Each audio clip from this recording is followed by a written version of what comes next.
Tempo comum, 11ª semana, sexta-feira. Tema: 95. Onde está o teu coração? Pontos a meditar. 1. A família, o primeiro ambiente apto para semear a semente do Evangelho. 2. Atenção delicada às pessoas que Deus deixou ao nosso cuidado. 3. Dedicar-lhes o tempo necessário que está acima de outros interesses. A oração em família. Pelo sinal da Santíssima Cruz, livrai-nos Deus nosso Senhor dos nossos inimigos.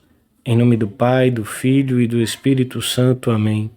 Meu Senhor e meu Deus, creio firmemente que estás aqui, que me vês, que me ouves. Adoro-te com profunda reverência. Peço-te perdão dos meus pecados e graça para fazer com fruto este tempo de oração. Minha Mãe Imaculada, São José, meu Pai e Senhor, meu anjo da guarda, intercedei por mim.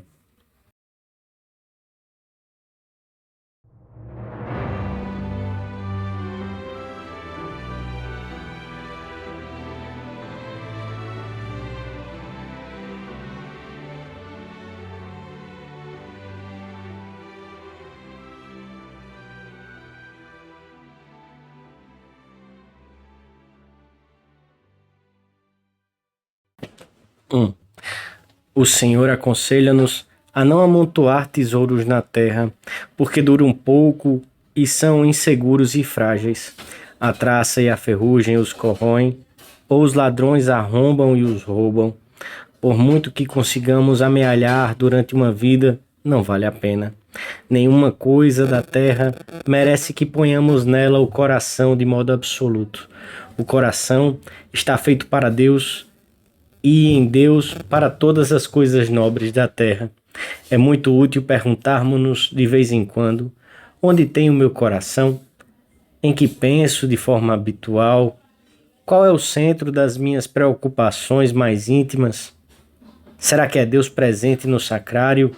Talvez a pouca distância do lugar onde moro ou do escritório em que trabalho? Ou, pelo contrário, são os negócios, o estudo, o trabalho ou os egoísmos insatisfeitos, a ânsia de ter mais? Se muitos homens e mulheres respondessem com sinceridade essas perguntas, talvez tivessem que dar uma resposta muito dura. Penso em mim, só em mim, e nas coisas e pessoas na medida em que se relacionam com os meus próprios interesses. Mas nós queremos pôr o coração em Deus, na missão que recebemos dele e nas pessoas e coisas por Deus. Jesus, com uma sabedoria infinita, diz-nos: entesourai tesouros no céu, onde nem a traça, nem a ferrugem os corroem, e onde os ladrões não arrombam e os roubam. Pois onde estiver o teu tesouro, ali estará o teu coração.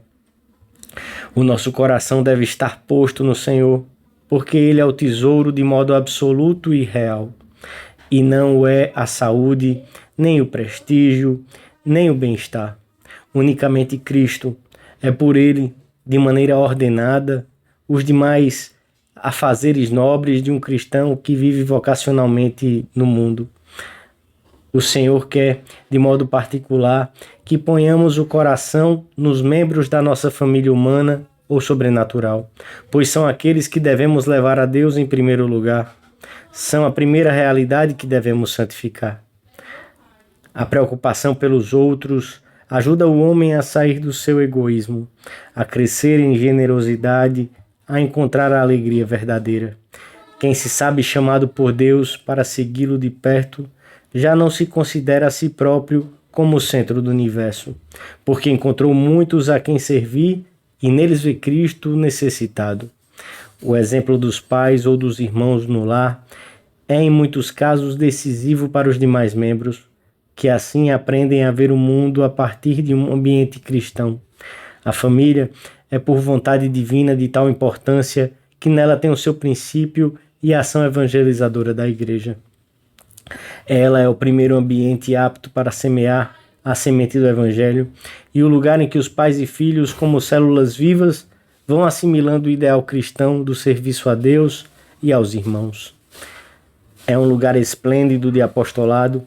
Examinemos hoje se a nossa família é assim, se somos levedura que vai transformando pouco a pouco os que vivem conosco, se pedimos frequentemente ao Senhor a vocação dos filhos ou dos irmãos, ou mesmo dos pais, para uma entrega plena a Deus, a maior graça que o Senhor lhes pode dar, o verdadeiro tesouro que muitos podem encontrar.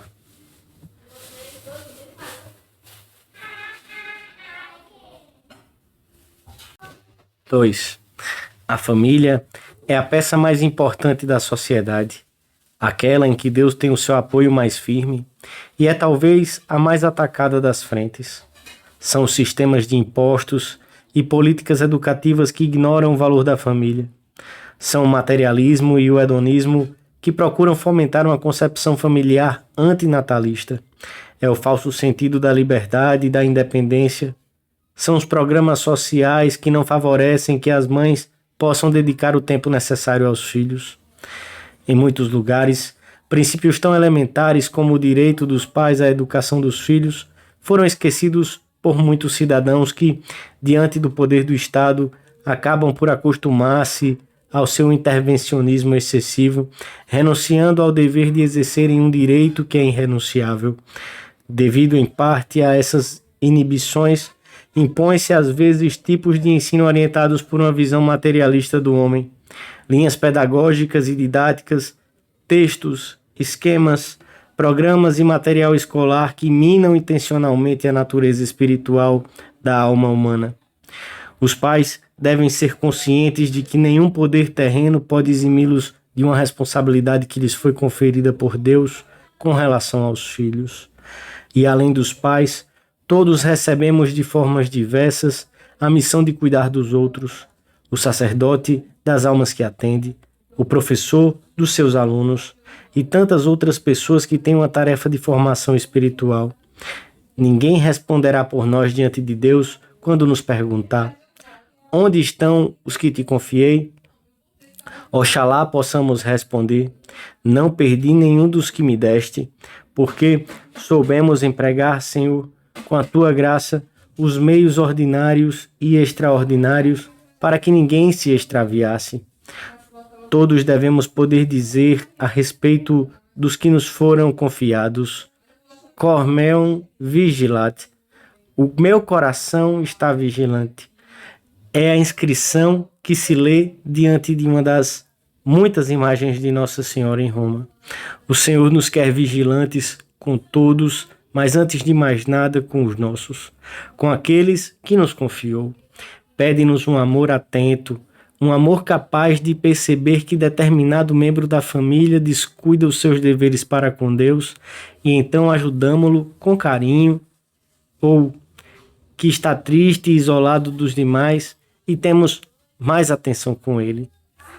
Pede-nos um coração vigilante que saiba reagir se percebe que se introduzem na família modos de proceder que desdizem de um lar cristão, se vê em programas de televisão sem os selecionar ou com excessiva frequência, se há um clima de indolência e desleixo, se há frieza ou indiferença deste ou daquele para com os outros, e procura-se corrigir essas falhas sem irritações, dando exemplo, com oração, com mais detalhes de carinho, e se alguém fica doente, todos os ajudam, porque aprendemos que os enfermos são prediletos de Deus, e nesse momento a pessoa que sofre é o tesouro da casa, e ajudam-no a oferecer a sua doença, a rezar alguma oração, e procuram que sofra o menos possível, porque o carinho tira a dor ou a alivia, pelo menos faz dela uma dor diferente.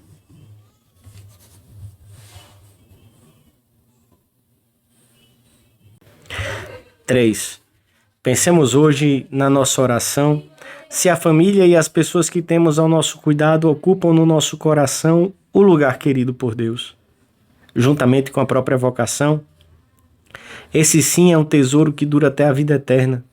Talvez percebamos algum dia que outros tesouros que nos pareciam importantes se converteram pela falta de retidão de intenção em traça e ferrugem, ou que eram tesouros falsos ou de pouco valor.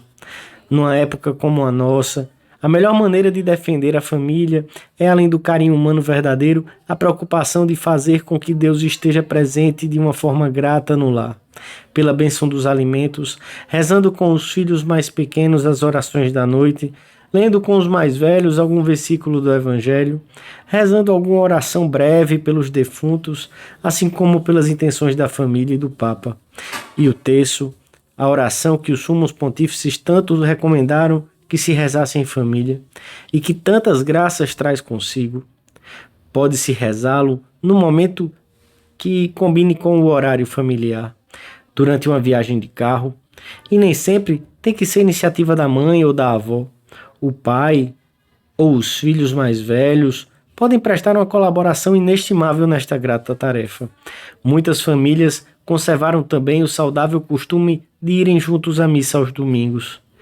Não é necessário que sejam numerosas as práticas de piedade em família, mas seria pouco natural que não houvesse alguma no lar em que todos ou quase todos creem em Deus. Não teria sentido que todos individualmente se considerassem bons fiéis e isso não se refletisse na vida familiar.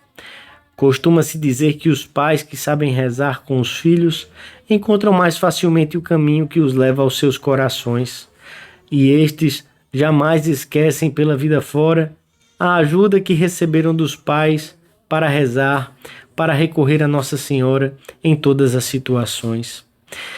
Quantos devem ter achado a porta do céu graças às orações que um dia aprenderam dos lábios de sua mãe, da avó ou da irmã mais velha. E unidos assim, com um carinho grande e com uma fé forte, todos resistem melhor e com mais eficácia aos ataques de fora. E se alguma vez chega a dor ou a doença, é melhor suportada por todos juntos e é ocasião de uma maior união e de uma fé mais profunda. A Virgem Maria, nossa mãe, ensinar-nos-á que o nosso tesouro está na chamada do Senhor, com tudo o que isso implica, e na própria casa, no próprio lar, nas pessoas que Deus quis vincular à nossa vida para sempre. Dentro do coração de Jesus, encontraremos infinitos tesouros de amor. Procuremos que o nosso coração se assemelhe ao dele.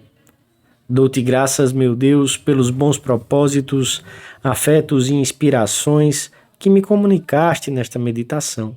Peço-te ajuda para os pôr em prática. Minha Mãe Imaculada, São José, meu Pai e Senhor, meu anjo da guarda, intercedei por mim.